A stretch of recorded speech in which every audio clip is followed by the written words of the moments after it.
Last time I ran my machine, last time I ran the Haas, it broke a belt, the belt that connects the drive motor to the spindle, or at least that's what I'm hoping happened. And I need to run a whole bunch of parts on this machine, so we need to get this repaired. While I'm at it, I'm also going to rebuild the piston drawbar, the drawbar piston. I have got a lot of work on my table, and to make matters worse, this machine is going away within about a week here. So I'm just gonna be a one machine shop, and right now the one machine that I have left is not working. Step one is unfortunately to clean out the machine after that big brass job. And while we're at it, there is a loose connection up here somewhere, or that's what I'm hoping it is, that prevents me from setting the machine to 100% rapids. Right now I have to run it at 50% rapids because if the head gets jostled too much, it causes an error. I believe the spindle encoder connector is loose or something along those lines. Or that's what I'm hoping the problem is. It could be a broken wire or something. So hopefully we can get all those little details worked out today. But first, cleaning.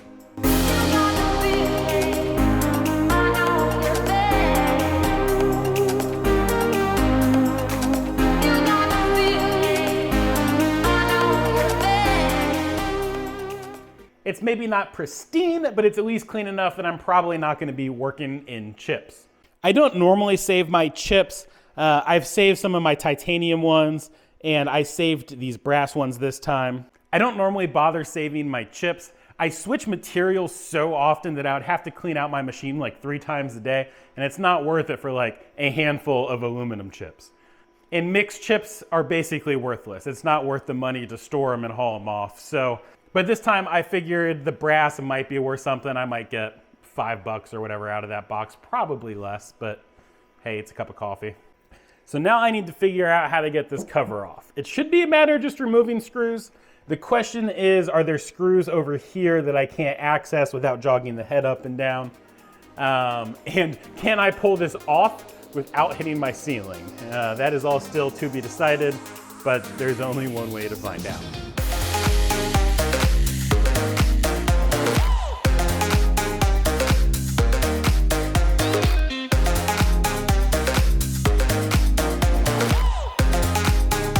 Definitely a little bit messy in here. You can see bits and pieces of the belt. I don't actually see the belt itself yet. I mean, it's got to be somewhere in there, but there's clearly not a belt right there where there's supposed to be one. So at least we know the cause of our issue. I would love to rebuild this piston drawbar. I'm not super sure how to get it out yet. I don't really know how to get to the belt either.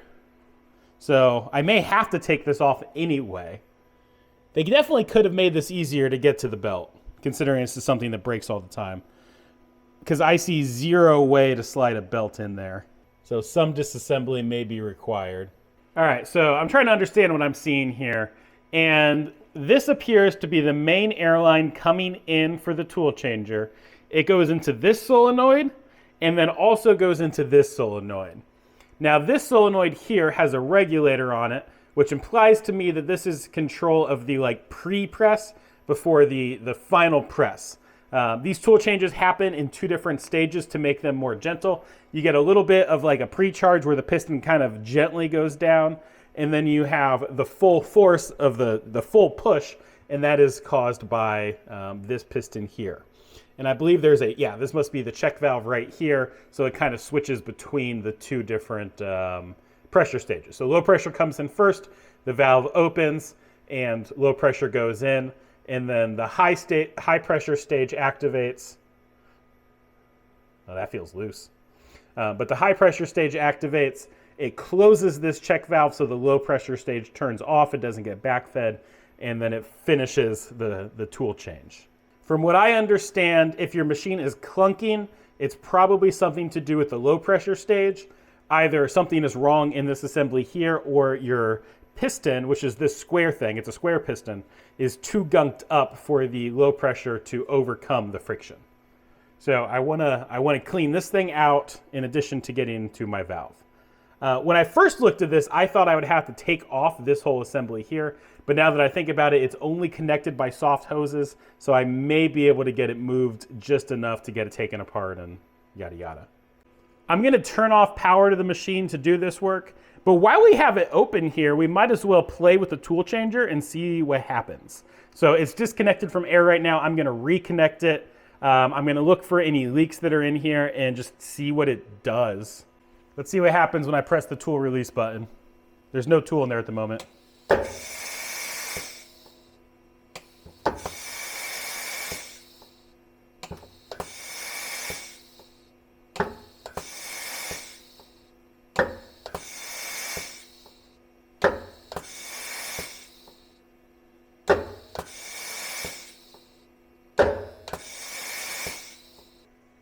So what I'm seeing here is when I first press the tool release button, this whole piston moves instead of the plunger. So if I press it, yeah, the whole assembly here moves and then the piston goes down. So I think that means it's gunked up inside here.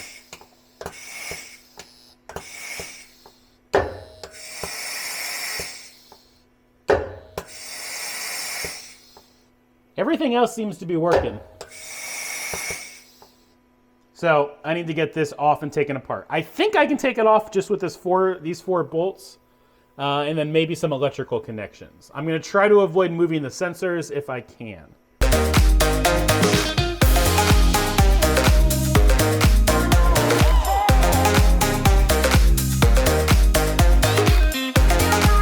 It should come out now. Yep, there we go. We have that whole assembly free. That is very gooey in there, and I see the remnants of the belt, and we should be able to get the new belt on in this state. Yeah, look at that pulley. It's pretty beefy. All right, let's see if I can get this thing apart. Maybe I should start by just cleaning it first. That's always a good first step. I should have some spray here. All right, I'm just gonna wipe it off.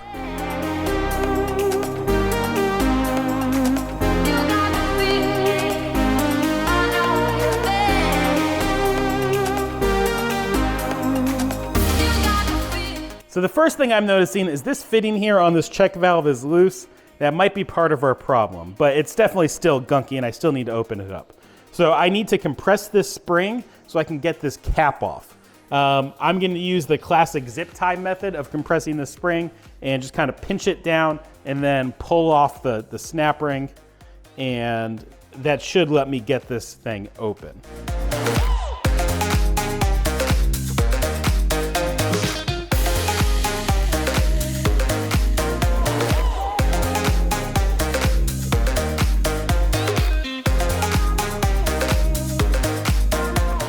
All right, I was able to get that spring off. I may have murdered the snap ring, but I should have spares.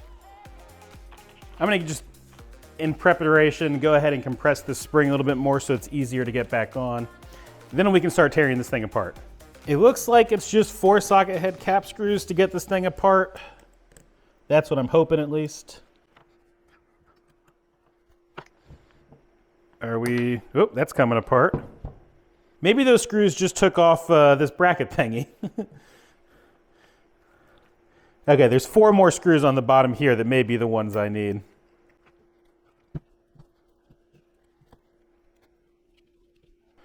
All right, what does this reveal? Oh, maybe the whole bottom of the piston is open. Okay, so now this should just pop out. And there we go. There's our piston. We got some O-rings. We got some slime. There's definitely gunk in here. So I'm hoping just cleaning this out will do. The O-ring looks like it's in good shape. Actually, maybe even great shape. I see nothing on here other than slime. All right, so now it's just a whole lot of cleaning again. Guess we'll start with this.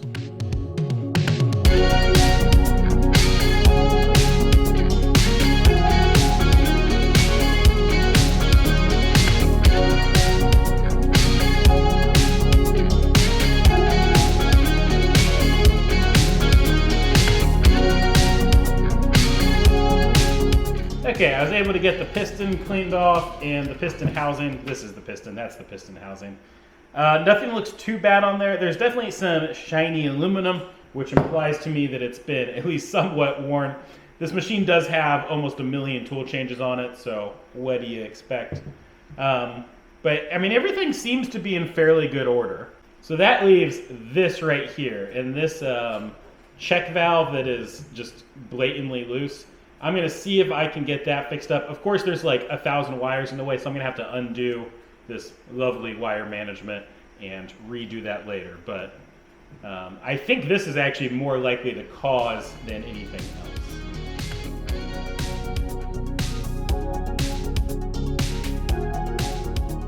As far as I can tell, that fitting was literally just loose. There doesn't seem to be anything wrong with it. There's no damage. It was just loose.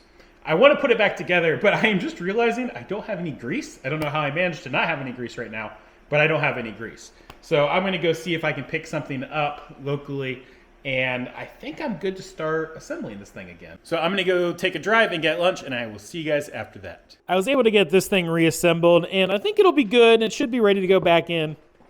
The next question here is the belt. How do we get the belt on? There should be a way to tighten it or to tension it. And so we should be able to relieve tension somehow, slide the belt on, and then retension it. But I'm not sure how that works yet. I assume I loosen these bolts here and the whole motor slides. I don't know how else you would do it. All right, I think I have it loose. Hopefully that's enough to get the belt on here. Whoa. This belt has zero stretch to it. Come on. I think the motor's hitting these washers, and I kind of wonder what happens if I take the washers off all the way. I might be able to get this though. Oh. Hey, we did it. All right, that might do it. I'm gonna clean all this gunk off the belt now so it doesn't get anywhere it doesn't belong. Actually, no, I'm gonna retension the motor first, and then we'll do that. There's probably a right way to tension this belt. I have no idea what it is, so I'm just going to push on the motor as I tighten these screws. I need to do some wire management, obviously, but I think everything is reassembled. So we'll see if that got rid of our knocking issue on this piston, and if the spindle spins. So I'm gonna hook this back up to air and power and see what happens. This hose fitting seems to be leaking. I may need to replace this little elbow here. Everything else seems to be fine. So I'm gonna turn on the machine and try, maybe not a tool change, but activate the drawbar here. So let's try the button.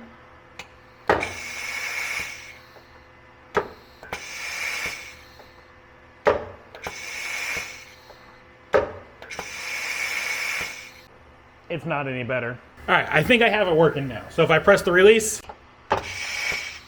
I think that's what we want. You can see the stages, the piston starts to go down a little bit, stops, and then goes down the rest of the way. And I think that's what we're going for. I have to say, huge shout out to CNC Repairman. I got parts for my machine from his website, CNC Repair Parts. So I got a belt that's on there, then I also got a spare belt. And I sent him a message on Instagram, so he knew I was ordering these. And he was kind enough to send me some stickers and a shirt, which was really nice. But the big thing was he helped walk me through this process. He sent me a bunch of explanations and advice, and he sent me some of his YouTube videos, so I could not have done this without him. Thank you, CNC Repairman. Really, you saved me on this one. Anyway, now to get this put back together, there are just two last steps. One, we need to do some wire management. I had to take apart some zip ties and stuff to get the piston assembly off, so we need to redo that. We need to fix that. And then also, I'm going to plumb in a couple air lines as preparation for the lube cube and maybe some future automation. So I'm going to figure out how to get these routed and find somewhere safe to stick them, and then we can put everything back together.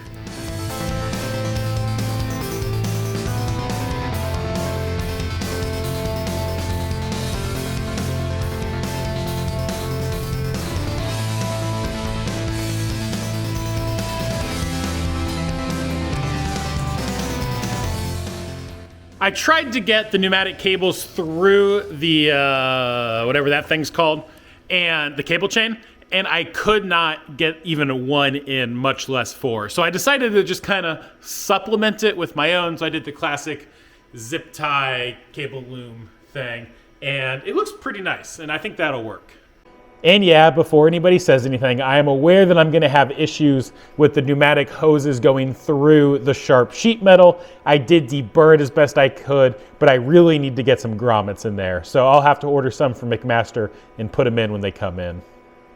But in the meantime, I have all of the hose just kind of temporarily tucked in here, and when I'm ready to use it, it'll be there for me.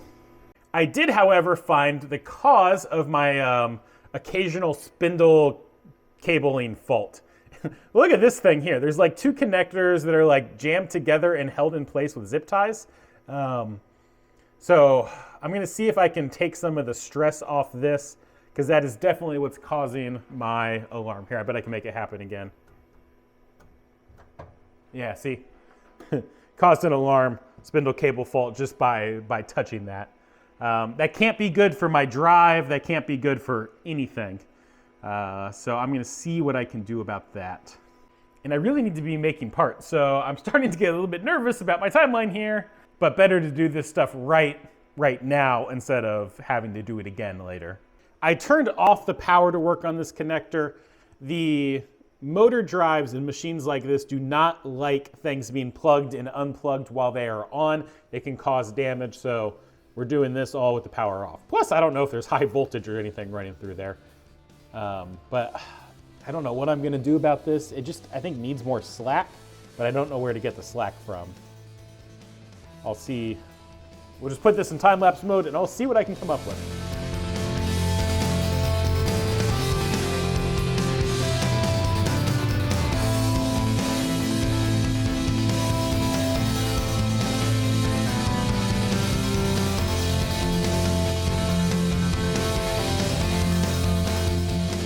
So before, I was limited to running this machine at 50% rapids because of that connection, and even just homing it at 100% would cause issues. But now if we go up and re-home it, 100% rapids, no problems, no alarms. So that is super nice. We just gained about 250 inches per minute on this machine by just cleaning up wiring.